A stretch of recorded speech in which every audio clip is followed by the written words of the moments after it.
오늘 읽은 잠언 14장 29절의 말씀, 또 15장 18절, 29장 11절, 29장 22절에 읽은 말씀을 가지고 마음의 분노를 지혜롭게 다루라, 마음의 분노를 지혜롭게 다루라 라는 말씀의 제목으로 이 시간 우리가 함께 은혜를 나눕니다. 솔로몬은 사람이 살아가면서 반드시 지키고 반드시 관리해야 될 것이 마음이다 라고 말하고 있습니다. 잠언 4장 23절에서 이렇게 말을 합니다. 모든 지킬 만한 것 중에 더욱 내 마음을 지키라. 생명의 근원이 이에서 남이니라 라고 했습니다. 사람의 마음에는요, 생각이 들어와 자리를 잡습니다. 마음은 성을 둘러싸고 있는 성벽과 같습니다. 든든한 성벽 안에 있는 마을 사람들, 성 안에 있는 사람들은 그 성벽으로 인해서 마음이 참으로 안정감을 얻게 됩니다. 그러나 그 성벽이 무너지게 되면 성은 순식간에 함락이 되고 적에게 넘어갑니다. 성이 무너지는 순간, 성벽이 무너지는 순간 성 안에 있는 사람들은 불안한 마음으로 죽음을 자초하는 것을 기다립니다. 그래서 우리가 이 마음을 통제하고 가다듬어야 되는 것을 중요하다라고 말을 합니다. 잠언 25장 28절 성경은 이렇게 말을 합니다. 자기의 마음을 제어하지 아니하는 자는 성읍이 무너지고 성벽이 없는 것과 같으니라 라고 했습니다. 자기의 마음을 제어하지 않는다라고 했어요. 그러면 자기의 마음을 제어한다는 게 뭘까요? 자기의 마음을 제어한다는 것은 마음속에는 여러 가지 생각이 들어와 자리를 잡는 거라고 했죠. 그래서 마음속에 여러 가지 생각이 들어오는데 그 마음속에 여러 가지 생각 중에 보면은 하나님이 기뻐하시는 생각, 하나님이 옳게 생각하시는 모든 지혜로운 생각 있는 거, 또 반대로 하나님이 싫어하시고 잘못된 어리석은 생각도 있다는 거예요. 그런데 우리 마음속에 마음을 제어한다는 것은 하나님의 마음에 기뻐하시는 생각이 들어와서 그 생각이 내 마음에 자리 잡으면 괜찮은데, 반대로 하나님이 기뻐하시지 않는 잘못된 생각, 어두운 생각이 우리 마음속에 들어와 자리를 잡지 않도록 해야 된다는 거예요. 조심하고 주의를 해야 된다는 거예요. 설령 그 잘못되고 하나님이 기뻐하시지 않는 생각, 그 어두운 생각이 우리 마음에 들어와서 자리를 잡으면 떠나보내게 해야 된다는 것이 바로 내 마음을 제어해야 된다라고 말할 수 있습니다. 그 중에 우리가 가장 경계할 이 잘못된 생각의 마음이 뭘까? 오늘은 우리가 분노에 대해서 한번 살펴보고자 합니다. 분노. 솔로몬은 자신의 삶 속에 분노의 생각이 우리 마음에 자리 잡지 않게 해야 됨을 말합니다. 그래서 분노가 내 마음을 지배하지 않게 해야 된다고 말을 합니다.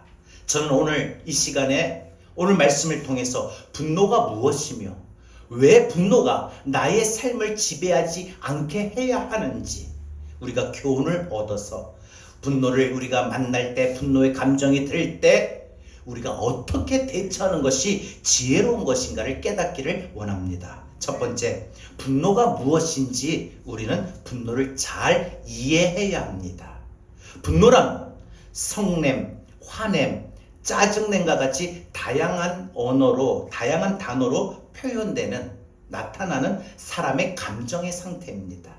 그러니까 자신의 어떤 기대나 또 자신의 바라는 의도와는 다른 상황과 다른 현상에 대항하기 위하여 발생하는 거부적인 심리 상태나 행동을 우리는 분노라고도 말할 수 있습니다. 그래서 사람은 누구나 개인이든지 혹은 사회이든지 자신의 판단에 옳다고 생각하는 방향과 같지 않을 때 왜 이렇게 나가지? 왜 이런 모습을 하지? 왜 국가가 이렇게 하지? 하는 자신의 옳은 생각과 다른 방향으로 나갈 때 마음속에 분노가 일어나고 때로는 그 분노가 다양한 방법으로 우리 밖으로, 입 밖으로, 행동으로 표출이 되는 거예요. 마음속의 분노가 말로 표출이 되고 마음속의 분노가 행동으로 나타난다는 거죠.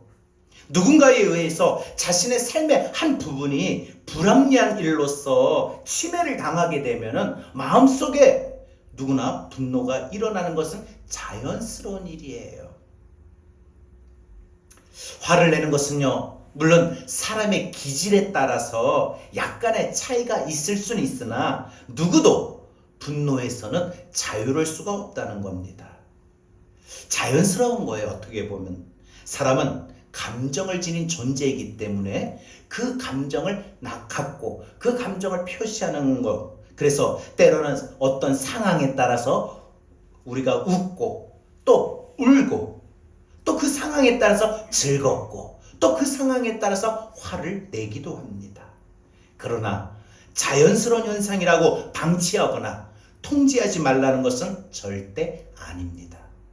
우리는 마음에 일어나는 분노를 대처하기 위하여 분노가 가져오는 위험이 무엇인지를 인지를 해야 돼요. 아, 이렇게 화를 내면, 내가 이렇게 짜증을 내면 나한테 득이 하나도 없구나, 오히려 내가 손해구나, 이런 걸 인지를 해야 된다는 거지요. 그래서 분노에 대한 마음속의 감정이 확 일어날 때 성경이 우리에게 이 태도에 대해서, 이런 마음이 일어날 때 우리에게 권하는 태도가 무엇인가, 어떻게 해야 되는 건가, 이걸 알아서 우리가 분노의 감정이 일어날 때 그 분노를 잘 대처하고 그 마음속의 분노를 잘 관리하기 위하여 감정이 나를 지배하는 것이 아니라, 그래서 하나님의 말씀이 오히려 나를 지배하게 해야 된다는 겁니다.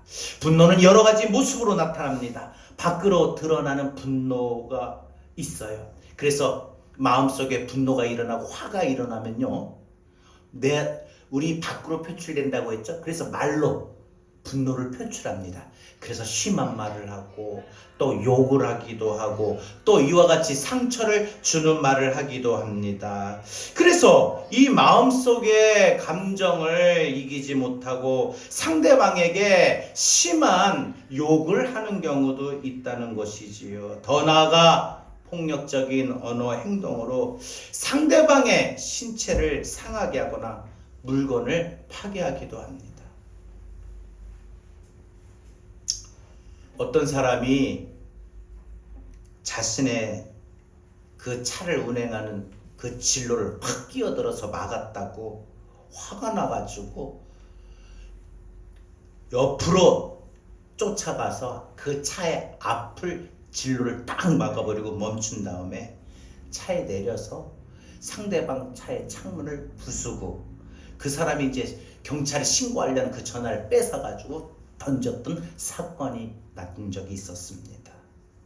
차 안에 있던 가족들은 순식간에 그 상황에 공포에 떨어야 했던 겁니다.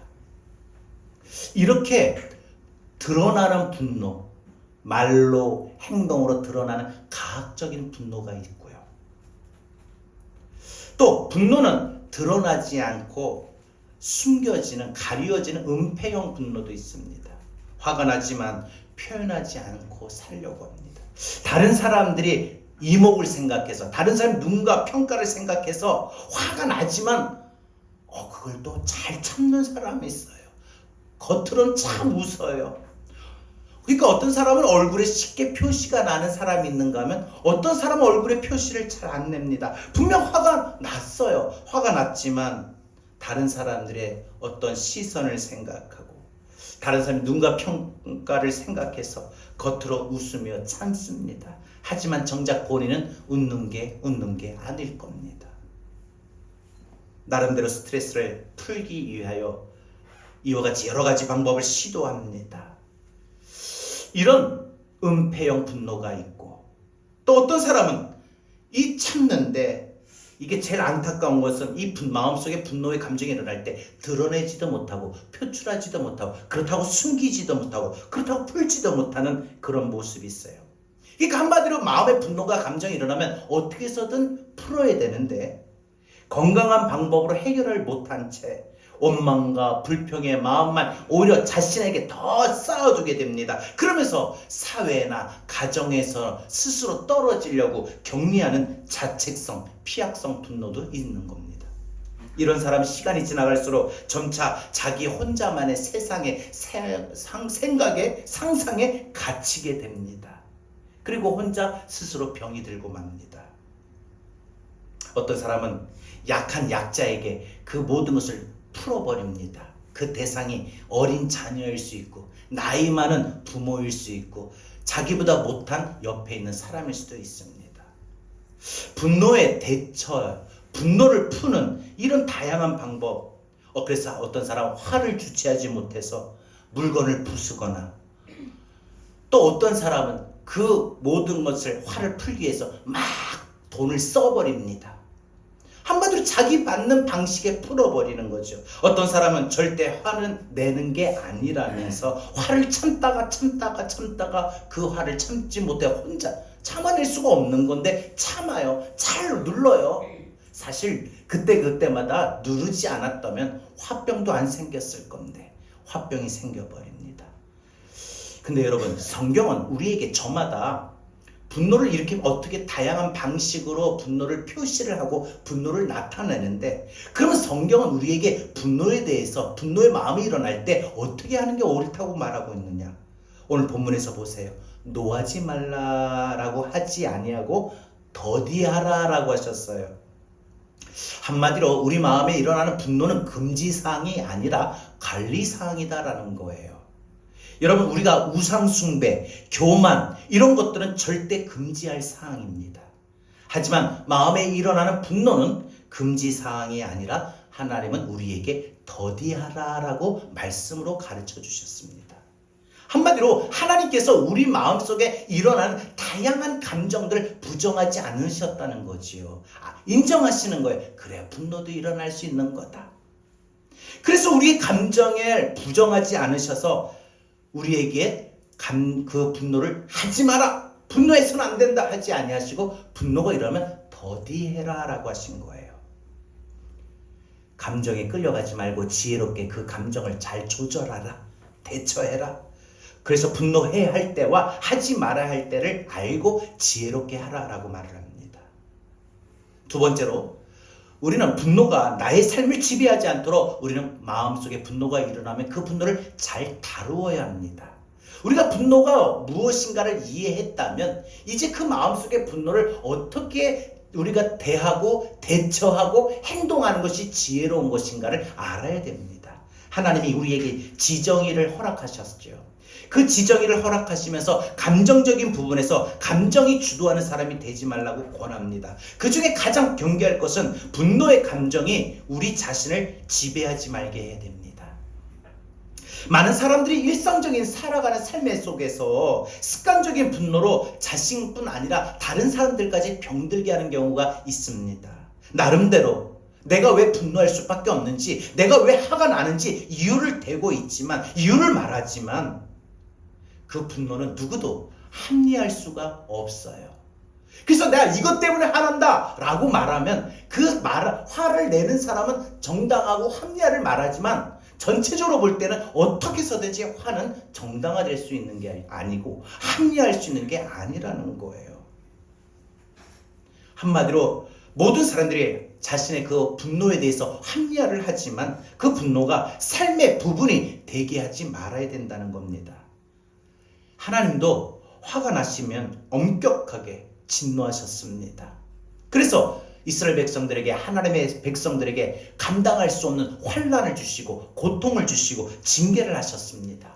예수님께서도 화를 내셨습니다. 하나님 앞에 예배드리는 성전을 장사하는 그 장사의 터로 만든, 장사꾼의 터로 만들었던 자들에게 강력하게 분노하셨습니다. 그런데 하나님도 예수님도 분노하셨을 때 그 분노는 확실한 목적이 있는 분노였습니다. 아름다운 결과를 만들기 위하여 나타내시는 분노였다는 것입니다. 잠언은 우리에게 화를 내는 경우에 있어서 그 성냄과 그 화냄이 자신의 마음의 중심에 나오지 않게끔 주의하라고 말합니다. 잠언에서 그래서 분노를 금하진 않지만 어떻게 마음의 분노가 일어날 때 대해야 되는지, 그것이 지혜로운 방법이 무엇인지를 우리에게 가르칩니다. 한마디로 우리가 이 지혜로운 사람은요, 우리가 분노를 해도 어쩔 수 없는 상황에서 분노를 한다 할지라도, 분노가 일어난다 할지라도 분명히 지켜야 될 원칙이 있다는 겁니다. 분노 자체는 죄가 아니지만 죄로 발전될 가능성이 있음을 경고하고 있는 거예요. 분노의 시작의 대부분은 자신의 선과 옳음에서 시작이 됩니다. 자기가 옳다고 생각했던 사람이 옳지 않다고 여기는 사람에 의하여 의로운 감정에서 화가 일어납니다. 자신이 생각하는 이건 옳은 방법인데 상대방의 모습에서 그 말과 행동이 자신이 생각하는 방향과 맞지 않을 때, 자신은 이런 게 옳은 건데 왜 이렇게 안 하느냐, 이렇게 말 안 하느냐 할 때 화가 일어납니다. 그러나 여러분, 우리가 중요한 것은요, 여러 가지 면에서 우리가 옳다고 여기는 것이라 할지라도 주의를 해야 됩니다. 더디해야 됩니다. 내가 생각하는 게 맞는 거, 내가 생각하는 모습이 맞는데 내 주변에 있는 사람들은, 상대방은 내가 생각하는 모습이 아니에요. 내가 생각하는 말이 아니에요. 왜 저런 말 하지? 왜 저렇게 굳이 욕을 했지? 욕 안 하고 말해도 되는데 왜 저렇게 욕하지? 그래서 내가 생각하는 선의 기준, 올바른 기준은 욕하면 안 된다는데 그 상대방이 욕할 때 화가 나요. 내가 생각하는 기준은 거짓말하는 게 아니라 진실한다. 근데 상대방이 보면 말하는데 거짓말이에요. 그리고 내가 듣는 바로는 그 말이 거짓말처럼 느껴질 때 화가 일어납니다. 내가 생각하는 행동에는 왜 저런 행동을 하지? 라고 했는데 그 상대방은 내가 생각하지 않는 그 행동을 할 때 나는 마음속에 화가 일어납니다. 그럼에도 불구하고 우리에게 성경은 뭐라고 말해요? 내가 옳다고 생각하는 것에 상대방이 옳지 않는 말을 하거나 옳지 않는 행동을 해서 그래서 나도 모르게 화가 일어날 때 주의해라고 했어요. 설령 그것이 내가 생각하는 기준에서 올바른다 할지라도 더디하라고 그랬어요. 여러분, 왜 더디하라고 했을까? 들어보세요. 내가 옳다고 생각했던 것들이, 내가 옳다고 여기는 것들이 모두 옳은 것은 아닐 수 있기 때문이라는 거예요. 그래서 다시 한번 생각하고 실천에 옮겨야 된다고 하는 거예요. 나는 생각하는데 옳은 거다라고 하지만 그 사람 입장에서 볼 수 있고 또 전체적인 입장에서 볼 수 있고 상황에 따라 볼 수도 있기 때문에 내가 생각하는 기준이 꼭 올바른 건 아니다라는 거예요. 물론 옳은 것일 수도 있지만 그 상황에 볼 때, 그 사람 입장에서 볼 때 때로는 옳은 것이 아닐 수도 있기 때문에 우리는 더디하라는 거죠. 하나님의 판단은 항상 옳지만 우리의 판단은 그렇지 않기 때문에 때로는 이해가 되지 않는 잘못된 판단으로 도리어 다른 사람의 마음을 상처를 줄 수가 있어요. 성급한 분노는 그래서 하나님도 하시지 않는 그 정죄, 넌 죄야, 넌 나쁜 거야, 넌 나쁜 사람이야 라는 이 정죄를 우리가, 하나님도 아시지 않는데 우리가 알고 있어요. 여러분, 하나님은요, 하나님 죄는 미워하시지만 그 죄를 범하는 사람에게 넌 나쁜 놈이야 라고 하나님께서 그렇게, 하나님은 사랑과 자비의 마음을 가지시고 대하십니다. 그래서 하나님은 사람을 함부로 정죄하진 않아요. 근데 우리는 어때요? 내가 올바른 기준에서 벗어나면 무조건 정죄합니다. 그것이 남편이든 아내든 부모든 자식이든 내 옆에 있는 사람이든 내 형제든 심지어 교회 식구든. 요즘에 교회 안에서요, 가장 문제점은요, 지금 유튜브 이런 데서 보면 서로 어느 쪽에서는 10월 27일 그 집회를 놓고 이쪽에서 맞다 이쪽에서 못다 서로들 싸워요. WCC 이런 거에서 뭐 가입이 맞냐 옳으냐에 대해서 서로 싸워요. 한마디로 뭐예요? 자기 기준에서만 보는 거예요. 자기 기준에서 볼 때는 이게 옳은 거고 이건 옳지 않은 거다. 근데 옳지 않는 사람의 모습을 보니까 화가 나는 거예요. 옳지 않는 사람의 말을 들어보니까 화가 나는 거예요. 여러분, 근데 그것이 왜 위험하냐? 내가 그 사람을 정죄한다는 거예요. 여러분, 설령 판단을 하나님 앞에 맡기는 거예요. 하나님이 하시는 거예요. 그래서 여러분, 제일 가까운 사람일수록 정죄하지 마세요. 여러분, 물론 옳다고 생각하는 기준은 있을 거예요. 그래서 그 기준에 맞지 않는 말을 해도, 맞지 않는 행동을 해도 넌 나쁜 사람이다라고 우리가 하물며 쉽게 함부로 정죄해서는 안 된다는 겁니다. 성급한 분노는요, 그 분노의 목적을 이루지 못합니다. 여러분, 우리가 진짜 분노하는 거, 하나님이 진짜 분노하셨던 거, 예수님이 진짜 분노하셨던 거 뭐예요? 한마디 목적은 변화입니다. 변화예요. 내가 내 자식이 변하게 바뀌기 위해서라면 분노하는 게 맞아요. 내가 내 사랑하는 사람을 지키는 것이고 내 사랑하는 사람이 변화되는 것이라면 분노하는 게 맞아요. 여러분 다시 한번요. 진정한 분노의 목적은 우리가 마음에 분노가 일어났을 때 그 분노를 할 수 있는 진정한 목적은요. 변화입니다. 변화를 위해서. 하나님의 분노에는요. 모든 사람들이 회심하고 돌아오는 것이었습니다. 그러나 지혜롭지 못한 분노는 오히려 더 큰 다툼과 더 큰 갈등을 유발하고 그래서 돌이킬 수 없는 길을 우리가 돌이킬 수 있는 길, 그 사람이 이제 내가 조금이라도 기다려주면 돌아올 거를 그걸 참지 못하고 화를 막 쏟아내므로 말미암아 그 사람이 오히려 돌아오겠다고 마음을 딱 먹었는데 아예 안 가 하고 돌아서는 경우, 그 돌아설 수 있는 그 길을 막아버리지 않도록 해야 됩니다. 잠언 15장 18절 말씀은 성경은 이렇게 말합니다. 분을 쉽게 내는 자는 다툼을 일으켜도 노하기를 더디하는 자는 시비를 그치게 하느니라. 그러므로 항상 분노가 일어날 때 우리는 반드시 내가 하나님의 마음으로 분노하고 있는 것인가, 아니면 내 자신의 분노로, 내 자신의 분노가 진정으로 누구를 위한 분노이고 성령님이 원하시는 것인가 분명히 물어봐야 됩니다. 그래서 분노가 죄가 되지 않으려면 목적을 향한 가정이 되어야 됩니다. 변화를 위한 가정이 되어야 된다는 거예요. 돌아섬을 위해서 분노해야 된다는 거예요. 내가 이렇게 분노하면 돌아서겠지, 내가 이렇게 분노하면 변화가 되겠지. 분명히 우리 분노는 선한 도구가 되어야 됩니다. 사랑하는 자녀를 위한 징계가, 훈계가 자녀를 바르게 세우는 것이 되어야 하듯이 다른 사람을 향한 분노도 선한 도구가 되어야 합니다. 그러기 위하여 무엇보다 우리가 신경을 써야 되는 것이 있어요. 그게 뭐냐?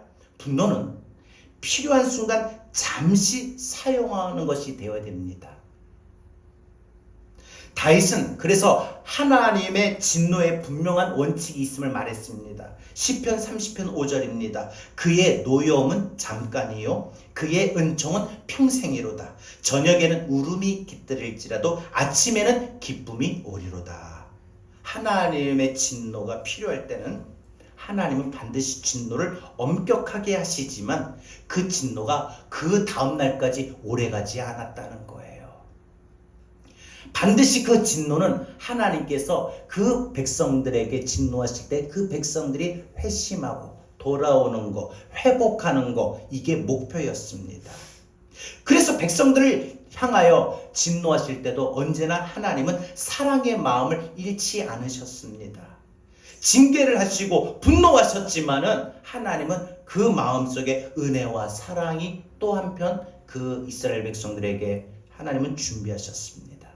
우리도 선한 의도, 옳다는 이유로 시작된 분노라면 두말할 것 없이 우리도 하나님의 방법으로 다뤄야 될 줄 믿습니다. 바울은 분노가 죄가 되지 않도록 하게 하는 방법을 분명히 이렇게 말해요. 오늘 이것만 실천해도 됩니다. 에베소서 4장 26절입니다. 분을 내어도 죄를 짓지 말며 해가 지도록 분을 품지 말고, 이겁니다. 여러분, 분노할 수는 있어요. 금지사항이 아니라 더디하라고 하셨기 때문에 할 수는 있어요. 근데 문제는 분노로 목적이 그 상대방이 변화를 위해서, 내가 사랑과 내가 아픈 마음을 가지고 분노가 나타나면 괜찮은 분노지만 그냥 내 감정에 내 방식에만 벗어났다고 해가지고 그게 화가 나서 쏟는 분노라면 안 되는 것이고, 또 설령 분노를 우리가 마음에 품었다 할지라도 그 분노가 다음 날까지 이어지면 안 된다는 거예요. 분을 내어도 죄를 짓지 말고, 분을 내어도 죄를 짓지 말며 해가 지도록 분을 품지 말고 했어요. 우리가 분을 오래 품지 말아야 되는 것은 마귀에게 틈을 주는 것이기 때문에 그렇다는 거예요. 그래서 우리가 마음에 분노가 쌓여서 우리 가족들이나 내 자녀들이나 내 배우자나 내 부모나 내 형제들에게 분을 막 쏟아낼 때 그 분노가 다음 날까지 이어지게 하지 말아야 돼요. 이어지면 마귀가 그 틈을 타고 내 마음에, 상대방 마음에 들어오는 거예요. 그래서 마귀의 더 큰 역사가 일어나는 것이지요. 마음 자체가 분노로 가득 차게 되면은 마귀의 노름에 노란하게 되는 겁니다. 분노는 단지 선한 목적으로 쓰여지는 도구가 되어야 된다는 거예요. 내가 이렇게 분노함으로 말미암아 우리의 사랑하는 모든 대상자들이, 사랑하는 사람들이 변화가 되고 바뀌어지는, 그리고 또 그 분노는 분명한 사랑의 모습이 있어야 됩니다. 분노를 했지만 사랑할 수 있고, 분노를 했지만 안아줄 수 있고, 분노를 했지만 그를 위해 눈물을 흘리며 기도해 줄 수 있는 분노, 그 분노가 하나님의 분노와 같고 예수님의 분노와 같습니다. 그래서 성경 잠언은 우리에게 분노를 할 때 이렇게 분노하라, 이렇게 분노를 다루어라 라고 말하고 있는 것입니다. 그럼 마지막 세 번째, 우리가 분노를 지혜롭게 대처하고 또 나에게 분노할 수 있는 분노의 대상, 배우자든 자녀든 부모든 형제든 친구든 누구든 이웃이든 내가 그 분노하는 그 대상을 지혜롭게 대하십시오. 지혜롭게 대해야 됩니다. 살다 보면 분노의 감정이 일어날 때가 있습니다. 그 분노를 꼭 필요한 것이고 그 분노를 참지 못하고 쏟아봐야 될 상황이 되면 순간순간 성령님께 상의하고 성령님의 인도를 받으시며, 그래서 그 분노가 선한 도구가 되어야 됩니다. 성령님이 원하시는 일이 아니라면 마음에 막 화가 나는데 이거 하는데 도저히 못 참겠어요. 그런데 성령님은 네가 참아, 이런 마음이 오면 참아야 되는 거고, 성령님이 원하시는 일이 아니라면 다시 한번 생각해 봐야 됩니다. 상대방의 잘못과 상대방의 악에 대하여 의분을 드러난다 할지라도 우리는 더디해야 됩니다. 그래서 내가 그 분노가 일어날 때 내가 그 분노를 더디하기 위해서 몇 가지 질문을 스스로 던져야 됩니다. 동기와 배경에 대해서 나의 감정을 풀기 위하여 난 분노하고 있는가? 내가 지금 막 너무 화가 나고 너무 힘들었는데 가뜩이나 힘들고 막 그런 마음으로 왔는데 딱 상황을 보니까 그 사람을 보니까 화가 나는 거예요. 그래서 내 감정을 풀기 위해서 하는 것인가? 왜 우리 그러잖아요. 밖에서 안 좋은 일이 왔는, 이런 안 좋은 일이 있어가지고 막 화가 나가지고 막 마음이 안 좋아서 불편해서 집에 딱 들어왔는데 집에 오니까 아이들이 막 싸우고 난장판이 돼요. 안 그러면 술자를 안 했어요. 뭘 안 했어요. 그러면 너 오늘 잘 걸렸다. 잘 걸렸다 뭐예요? 이런 말을 합니다. 잘 걸렸다. 안 그래도 내 지금 마음이 화가 나고 터질 지경인데 오늘 잘 됐다 너. 한번 이참에 내 속에 있는 모든 화까지 그 상황에 그 상대방을 향하여 타켓이 됩니다. 나의 감정을 풀기 위해 분노하고 있습니까? 아니면 상대방을 정말 변화시키기에 분노하고 있습니까? 여러분, 목적은요, 상대방을 정죄하여 심판을 받게 하는 것인지, 아니면 그 상대방이 돌아와 구원을 얻게 하는지, 회복을 얻게 하는지, 믿음의 회복이 되기를 원하는지.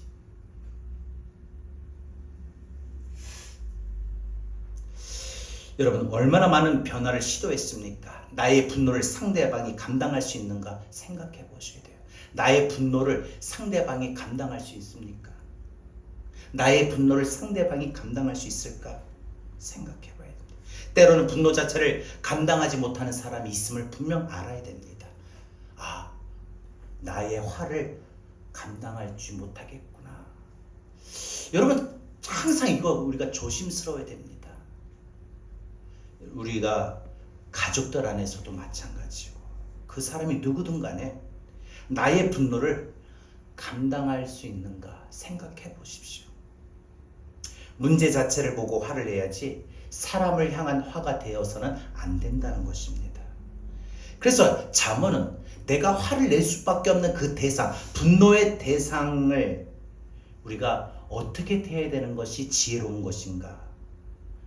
다윗과 같은 믿음의 사람들은 우리에게 분노의 대상을 향하여 어떻게 대해야 되는 것이 지혜로운 것인가를 말합니다. 알합니다. 그리고 그 지혜를 알아서 다윗은 지혜롭게 대처했어요. 여러분, 분노의 기본 자세, 분노에 대해서 우리가 가져야 될 마음의 기본적인 자세 오늘 기억하시죠? 더디함. 더디함.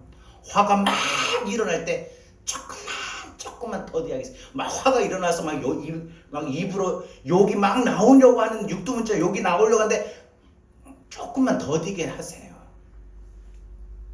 분노의 늦춤, 분노의 오래 참음, 순간적인 감정에 끌리지 않음, 이것이 중요합니다. 믿음의 사람들은 이 분노의 감정을 참 잘 다루었습니다.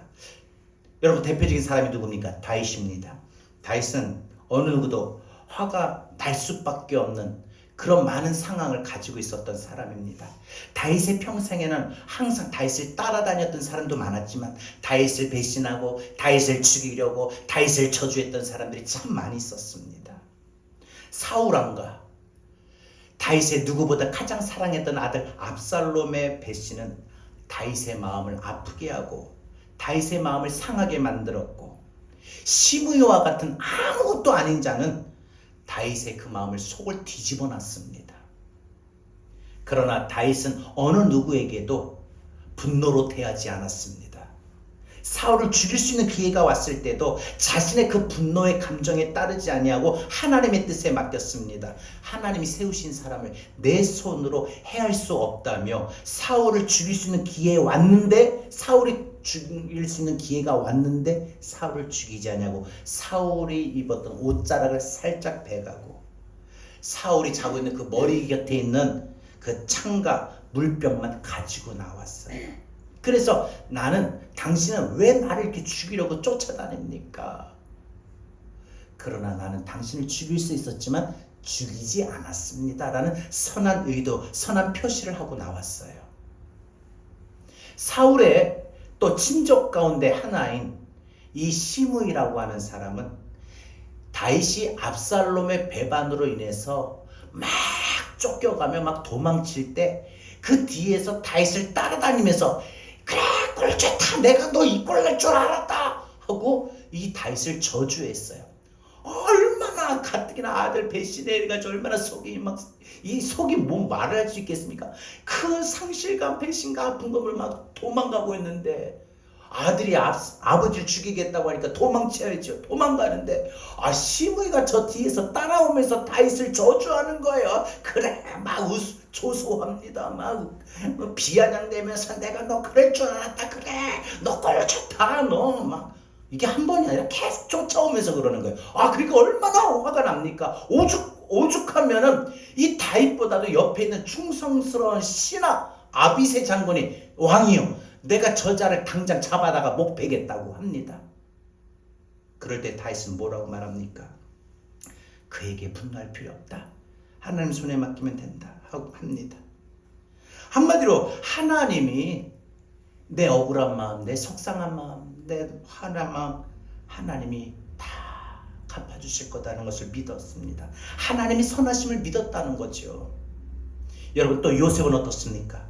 자신을 죽이려고 했던, 자신을 그래서 팔아버린 형제들, 그리고 거짓말로 자신의 억울하게 누명을 씌우고 감옥에 갇히게 만들었던 이 보디발의 아내에 대해서 감정을 품지 않았습니다.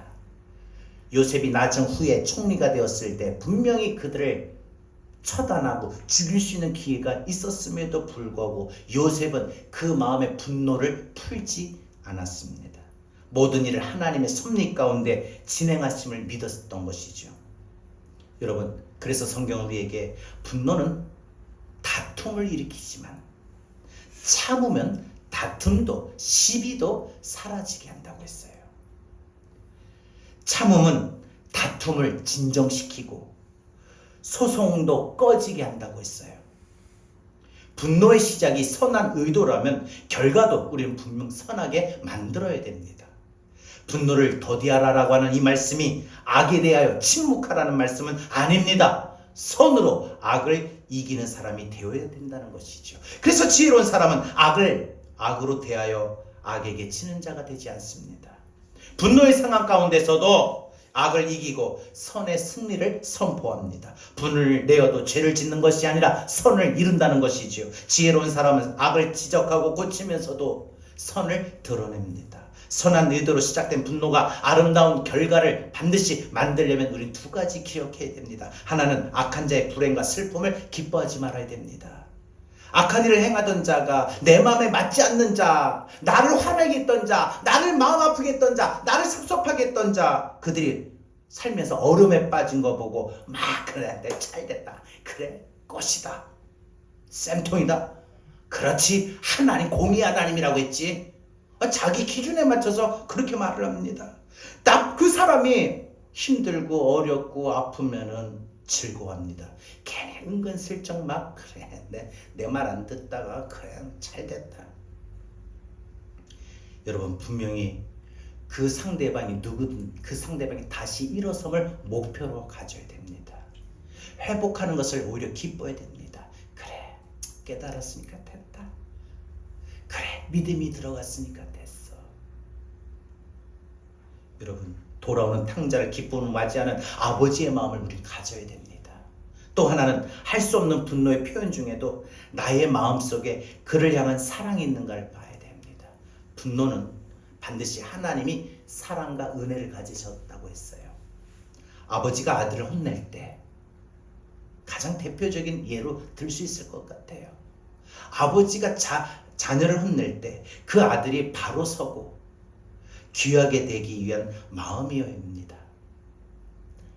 다른 곳에서 생겼던, 다른 곳에서 받았던 자신의 감정을 푸는 것이라면 그 표면적인 언어가 어떠한다 할지라도 목적을 성취하기가 어렵습니다. 가장 중요한 것은 그 분노하는 그 대상자를 위하여 기도할 때 눈물이 나는 존재인가를 물어봐야 됩니다.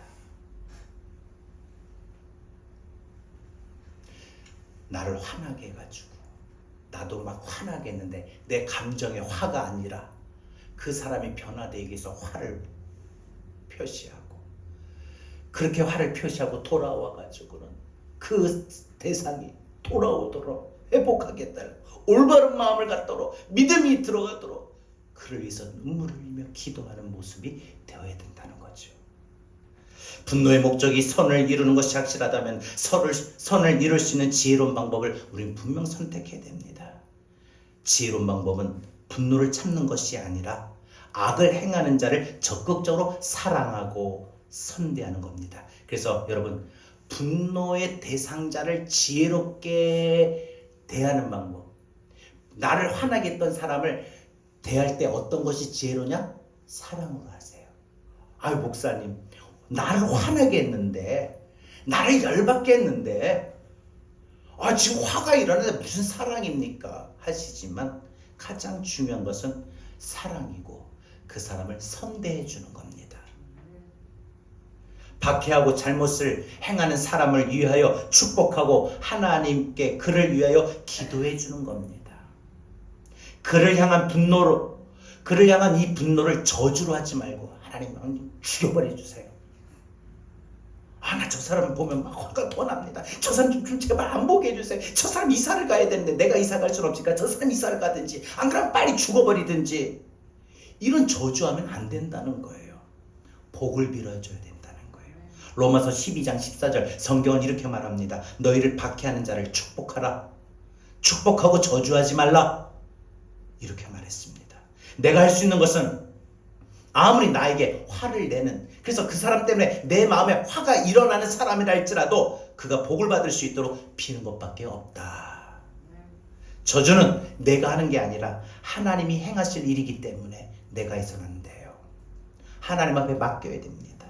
어리석은 사람은 악을 악으로 갚으려 하다가 오히려 악을 또 행하게 됩니다. 상대방은 악을 행해도, 그 상대방은 나한테 악을 행해도, 그 상대방은 나에게 막 심한 욕설을 하고 나한테 막 내 마음을 아프게 하는 모습을 가져도 나도 똑같이 맞서서 똑같이 그 사람을 아프게 하는 말을 하거나 그 사람을 힘들게 하는, 그렇게 똑같이 해서는 안 된다는 거예요. 상대방은 나에게 악을 행해도 나는 선을 행하는 자가 되어야 합니다.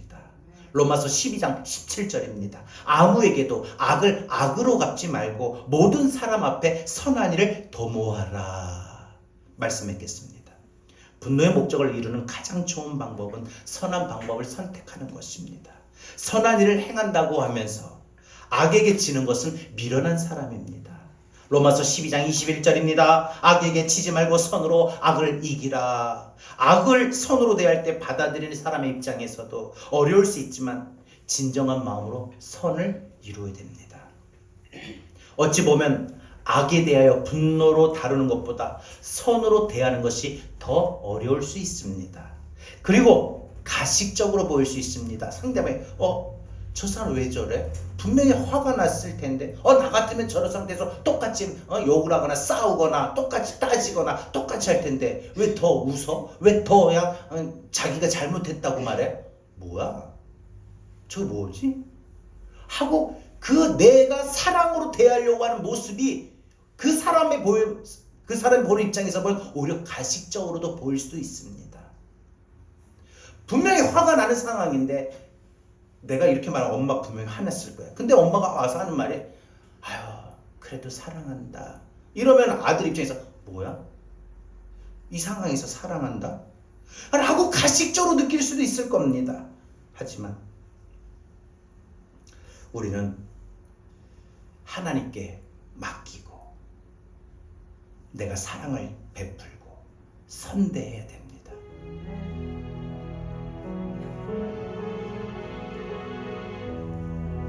받아들인 입장에서는 어려울 수 있지만 진정한 마음으로 선을 이루십시오.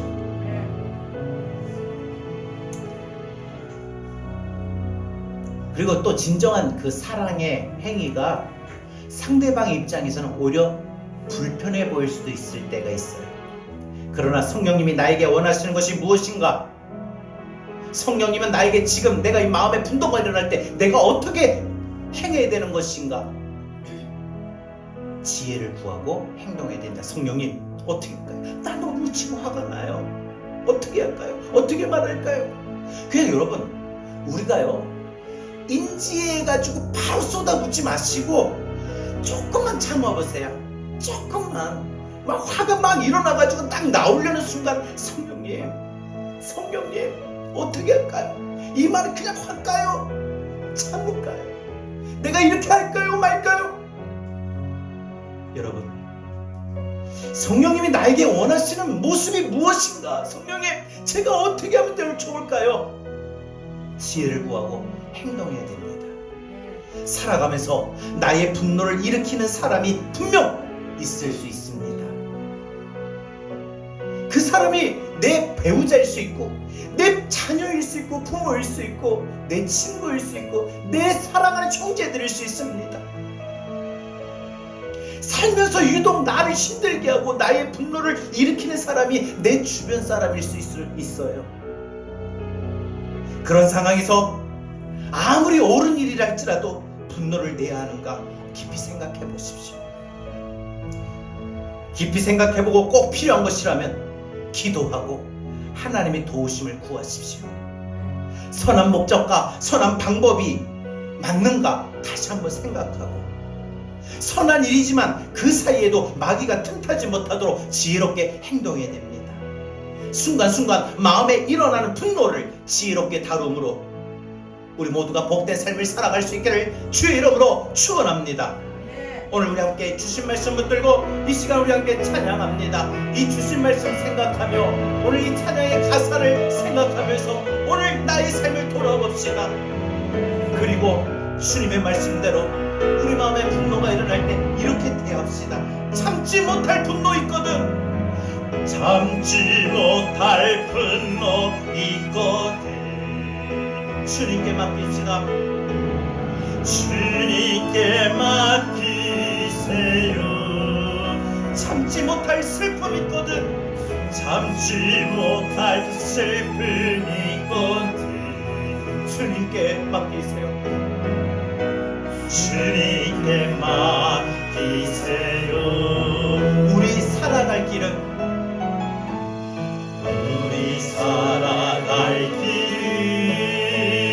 눈물의 골짜기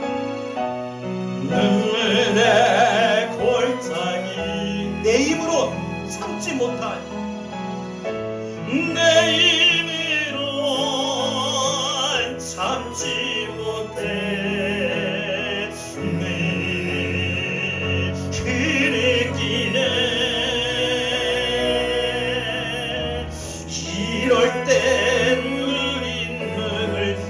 잊지 않아요. 주님밖에 없어요.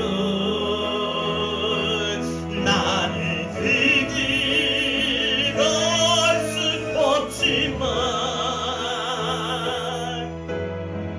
주님이 계시다면 다시 한번 고백합시다. 참지 못할 분노가 있거든.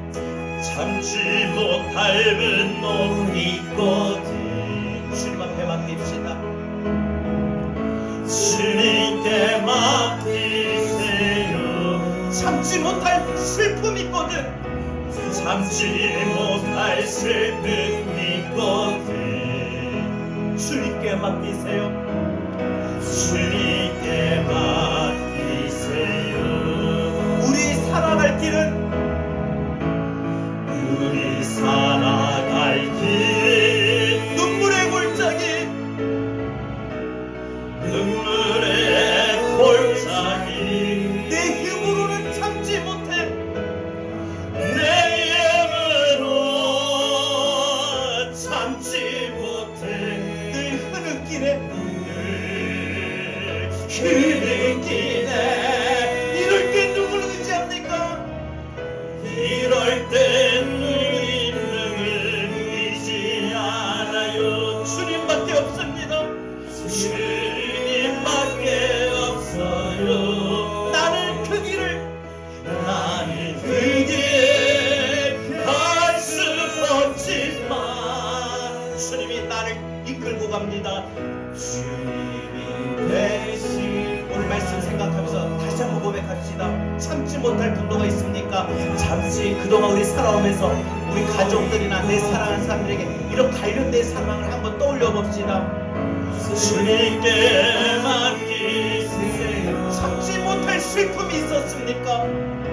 참지 못할 슬픔이 있고 그 슬픈 마음조차 주님께 맡깁시다.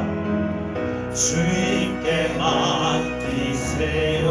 우리 살아가는 길이 어떻습니까?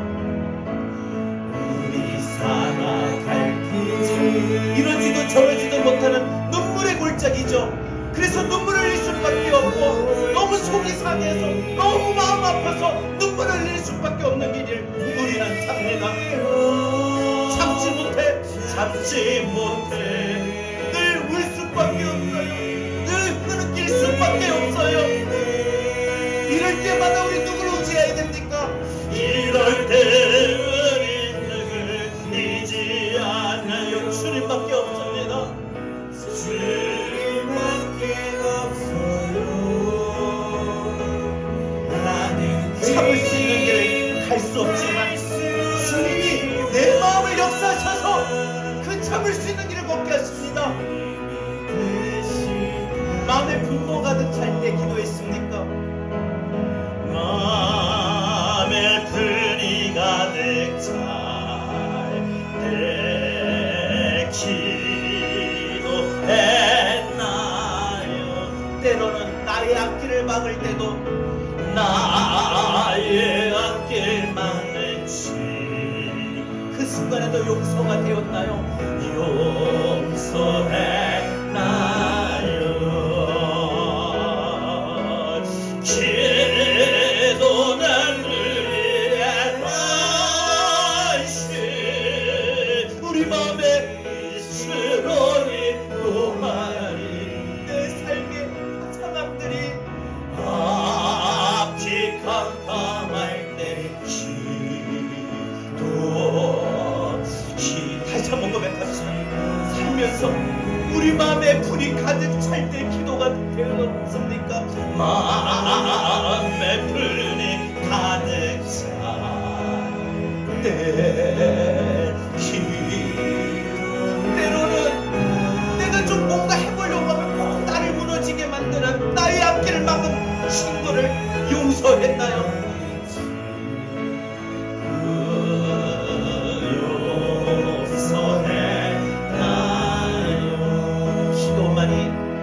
기도만이 기도를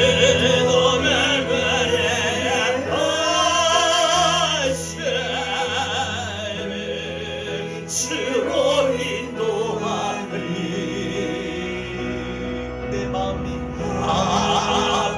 캄캄할 때 눈을 감고 한 번만 더 고백해볼까요?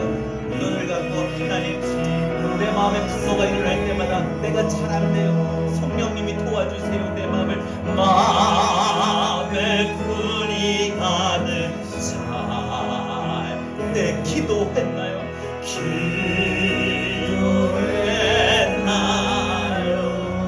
그 화로 말미암아, 분노로 말미암아 나의 앞길 막는 지 용서했나요?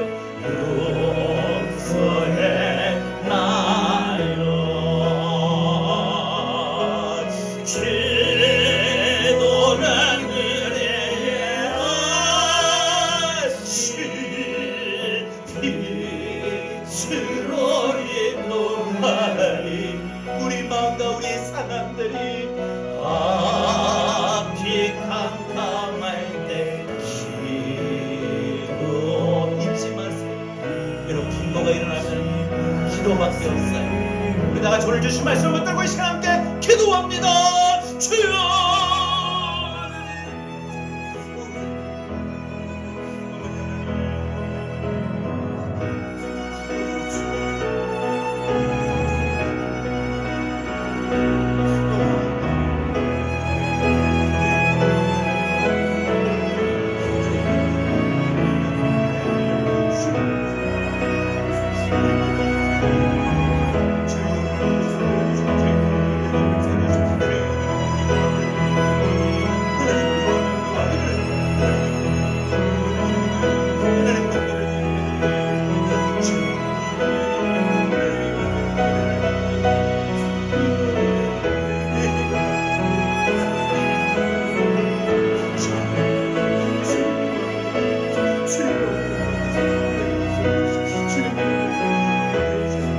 마음의 불이 가득 찰 때마다 마음의 불이 가득 찰 때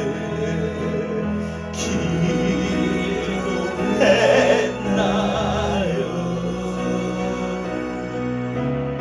나의 앞길 막는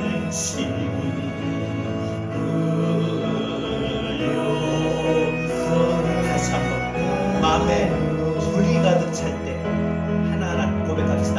마음에 불이 가득 찰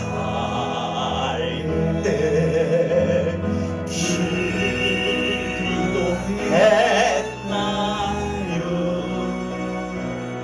나의 앞길을 막는 친구, 여러분 여기서 친구라고 하는 것은 내 가족이고 내 가까운 사람입니다. 내 가족이, 내 가까운 사람이 때로는 내 마음에 화를 일으키게 하는 사람일 수가 있죠. 다시 한번 마음의 불이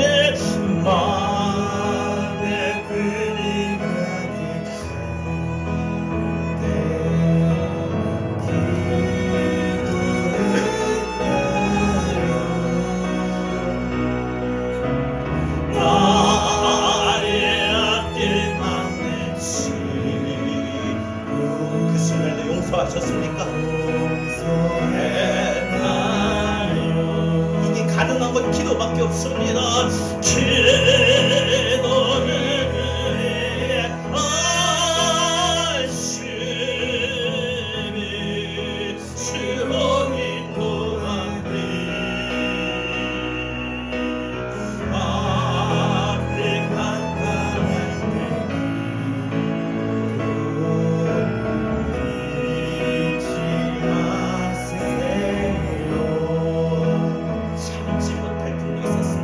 참지 못할 분노 이것들 이제 주님께 맡깁시다. 주님께만, 주님, 내 마음에 참지 못할 분노가 들어옵니다. 주님 도와주세요. 참지 못할 슬픔 이것, 그 슬픔조차 주님 앞에 맡깁시다. 주님께 맡기세요. 우리 살아갈 길이 어떻습니까? 살아갈 길 눈물을 흘릴 수밖에 없는 골짜기를 걸어갑니다. 눈물의 골짜기 내 힘으로 참지 못해, 내 힘으로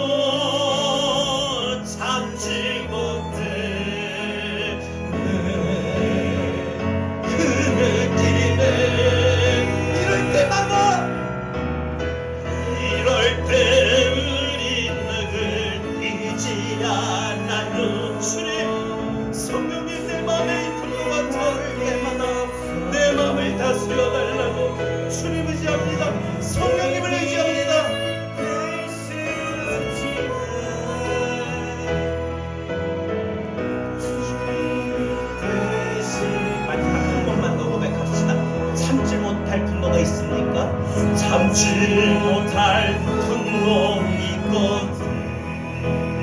주님께 맡깁시다. 주님, 내 마음을 만져주세요. 내 마음을 다스려주세요. 내 입술을 붙들어주세요. 슬픔이거든. 주님께 맡기세요. 우리 살아갈 길은 눈물의 골짜기, 너무 화가 나서, 너무 슬픈 일을 많이 당해서 그냥 나도 모르게 눈물을 흘려 흐느끼는 그 길을 삽니다. 힘으로 참지 못해 흐느끼는, 이럴 때 흐린 눈을 흘리지 않아요. 주님밖에 없어요. 나는 그 길 갈 수 없지만 주님 대신가요. 살아가면서